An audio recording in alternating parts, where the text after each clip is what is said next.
Bienvenue sur le podcast du site media24.fr, le média indépendant d'information sur l'économie, l'environnement et les sciences. Aujourd'hui, on va explorer une avancée assez spectaculaire dans le transport maritime.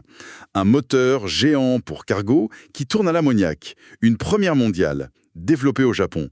Et pour décrypter tout ça, on reçoit notre spécialiste des sciences. Bonjour. Oui, bonjour.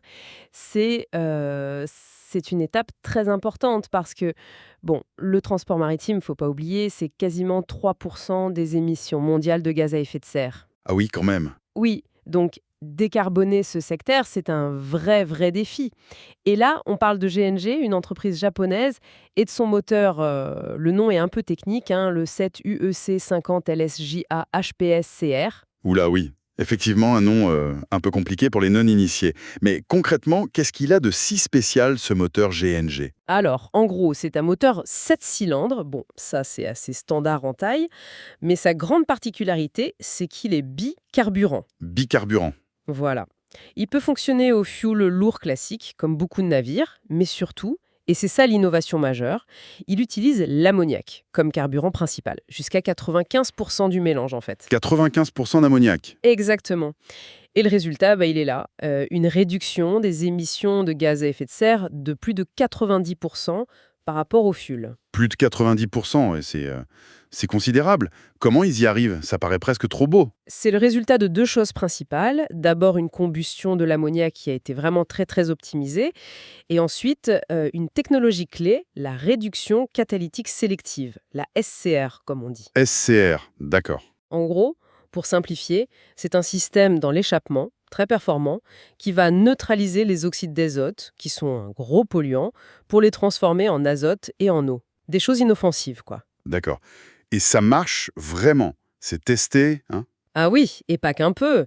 Ils ont fait plus de 1700 heures d'essais cumulés, c'est énorme. 1700 heures. Oui, d'abord sur un prototype avec un seul cylindre, ça c'était entre mai 2023 et septembre 2024, puis sur le moteur complet, le vrai, en avril 2025.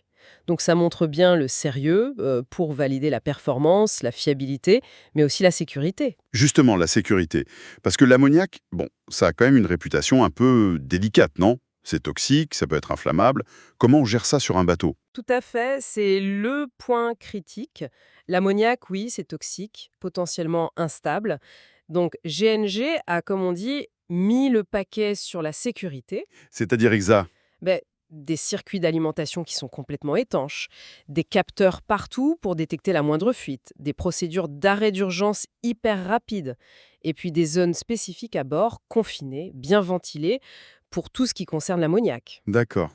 Mais il y a un avantage quand même, c'est que l'ammoniac, on sait déjà le manipuler. On en produit, on en transporte des tonnes dans le monde, pour les engrais par exemple.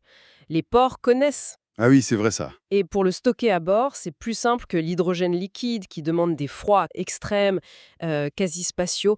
L'ammoniac, on peut le liquéfier plus facilement. Donc, si je comprends bien, le Japon prend vraiment une longueur d'avance avec cette technologie ammoniac. Oui, très clairement. Ce projet, il a eu un gros soutien financier du Green Innovation Fund japonais.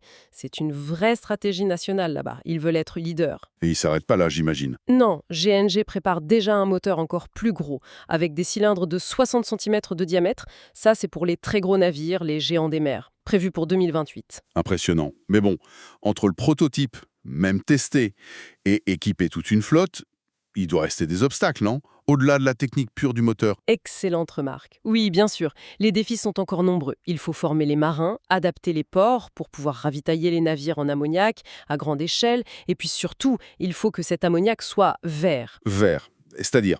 produit sans émettre de CO2. Souvent à partir d'énergies renouvelables. Sinon, on ne fait que déplacer le problème de pollution, vous voyez. Logique.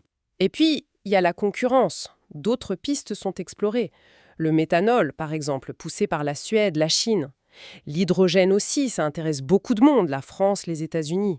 Et puis l'électrique, mais plutôt pour des navires plus petits ou des trajets courts, comme en Norvège. D'accord. Mais ce moteur japonais, c'est vraiment le premier de cette taille pour un cargo de haute mer fonctionnant à l'ammoniac.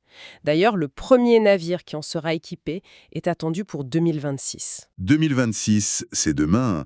Donc, pour résumer, le Japon a mis au point ce premier moteur de cargo qui tourne principalement à l'ammoniac. Réduction drastique des émissions, plus de 90%. La sécurité, point sensible, semble gérée avec des systèmes très poussés. Et l'ammoniac a des avantages logistiques sur l'hydrogène. C'est bien ça? C'est tout à fait ça.